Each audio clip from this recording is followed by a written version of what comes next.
toleransi, tetap dia menjalankan agamanya, kita juga menjalankan agama kita gitu. Perbedaan itu kan sesuatu yang lumrah, yang memang harus kita terima. Di mana-mana pasti ada perbedaan, baik itu agama, suku, ras, pasti akan ada perbedaan gitu. Dan kita harus bijak dalam menanggapi perbedaan itu. Perbedaan itu suatu hal yang wajar, karena memang dengan perbedaan itulah kita bisa menikmati indahnya hidup ya. Pelangi aja berwarna, kalau flat kan nggak bagus juga. Bentuk toleransi itu ya membiarkan mereka melakukan ibadah sesuai dengan apa keyakinannya, tanpa mengurangi hak-hak orang lain di dalam mereka beribadah atau melakukan aktivitas sehari-hari. Mungkin setiap hari mungkin kita lakukan toleransi, Mbak ya. Seperti di Lombok memang sudah adat dan kebiasaannya untuk toleransi antar agama. Seperti halnya di salah satu desa di Lombok, namanya itu Desa Lingsar. Itu ada di sana tempat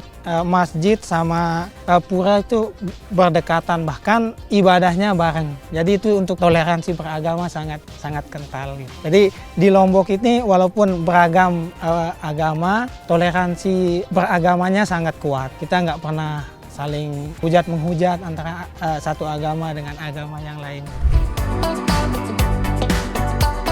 Saya toleransi itu bagaimana kita menghargai perbedaan, baik itu perbedaan agama, suku, ras dari orang lain. Menghargai aja, ya. Toleransi saling menghargai. Menurut saya adalah kebebasan untuk melaksanakan apa yang ada atau apa yang bisa mereka lakukan tanpa mengurangi hak orang lain. Kalau menurut saya toleransi itu saling mengerti ya, saling mengerti antar sesama makhluk sosial gitu, saling memahami gitu, kita saling mengerti gitu, mengerti dan bisa menjaga satu sama lain gitu aja.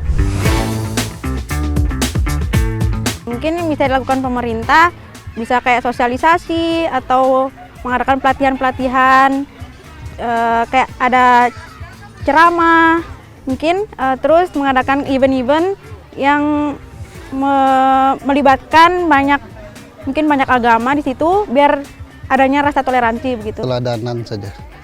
Keteladanan yang di atas memberi contoh.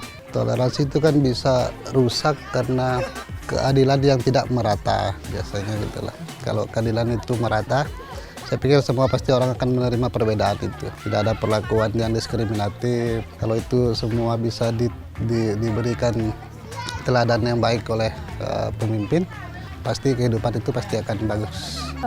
Bentuk pemerintah yaitu tanpa mendiskreditkan sesuatu identitas atau atribut atau apapun yang ada di masyarakat. Jadi tidak usah dikait-kaitkan dengan apapun, karena itu tidak mewakili suatu golongan atau apapun.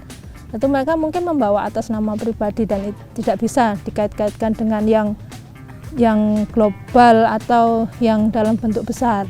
Juga pemerintah seharusnya lebih bijak dalam mengeluarkan statement yang memojokkan suatu golongan atau suatu ras atau suatu apalah namanya.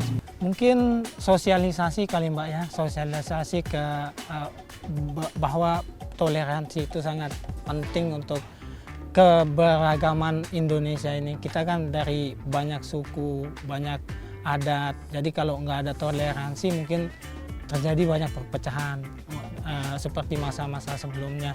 Cuman kalau menurut saya pemerintah sekarang udah baik, cuman agar lebih banyak lagi ditingkatkan lagi sosialisasi tentang pentingnya toleransi gitu. Sosialisasi tentang pentingnya saling memahami antar umat beragama gitu.